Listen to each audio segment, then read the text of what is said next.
ও মোর দরদিয়া সিরিয়ালের আজকের রিভিউ। মৌলি অনিরুদ্ধ আর বাণীর ফ্ল্যাটে এসেছে অনেক জামা কাপড় নিয়ে। সাথীকে বলছে, আন্টি তোমরা তাড়াহুড়োই বাড়ি থেকে বেরিয়ে এলে, তাই তোমাদের জন্য খুব চিন্তা হচ্ছিল, তাই কিছু জামা কাপড় নিয়ে এলাম। অনিরুদ্ধ বলছে, মৌলি আমরা এখন অনেক ব্যস্ত আছি, তুমি এখন এসো। বাণী অনিরুদ্ধকে বলছে যে তুমি একটা ভালো কাজে যাচ্ছ, এখন বেশি মাথা গরম করো না।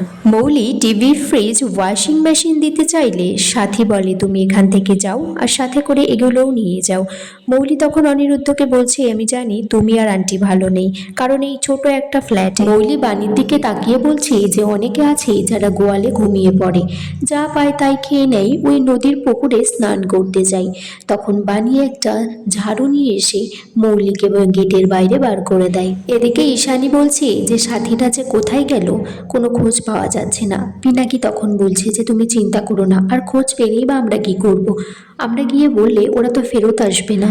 ঈশানী তারপর নকুলকে ফোন করে জানতে চায় যে অনিরুদ্ধদের খোঁজ পেয়েছে কিনা।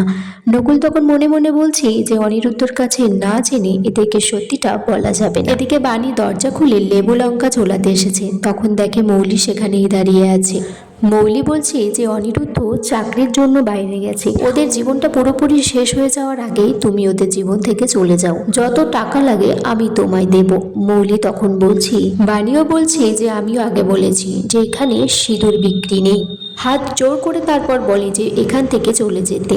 মৌলি বাণীকে বলছে যে তোমাদের কখনোই মিল হবে না, না হলে নিজের স্বামীকে কখনো মিস্টার চ্যাটার্জি বলে ডাকতে না। বাণী মনে মনে ভাবছে সত্যিই তাই, মিস্টার চ্যাটার্জির সিঁদুর আমার মাথায় থাকলেও আমাদের মধ্যে হয়তো কখনো কোনো মিল হবে না। কুয়াশার দিকে বাণীদের দোকানে ফোন করে বলে যে এটা কি কাকাবাবুর হোটেল, আমার 130টা প্যাকেজের খাবার অর্ডার আছে।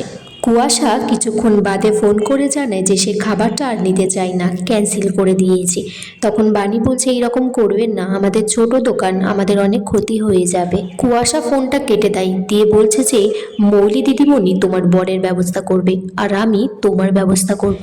এদিকে অনিরুদ্ধ চাকরির জন্য অফিসে গেছে, সেখানে মৌলি ফোন করে জানাই যে অনিরুদ্ধ চ্যাটার্জিকে চাকরি দিলে কিন্তু আপনার চাকরিটা থাকবে না, আর চাকরিটা থাকতে পারে যদি অনিরুদ্ধ চ্যাটার্জির স্ত্রী বাণী আমার পায়ে ধরে ক্ষমা চাই। এদিকে বাণী বেঁচে যাওয়া খাবারগুলো রাস্তায় দাঁড়িয়ে বিক্রি করছে। মৌলি সেখানে এক গাদা টাকা নিয়ে এসে বলছে এই খাবারগুলো আমি সব কিনে নিতে চাই।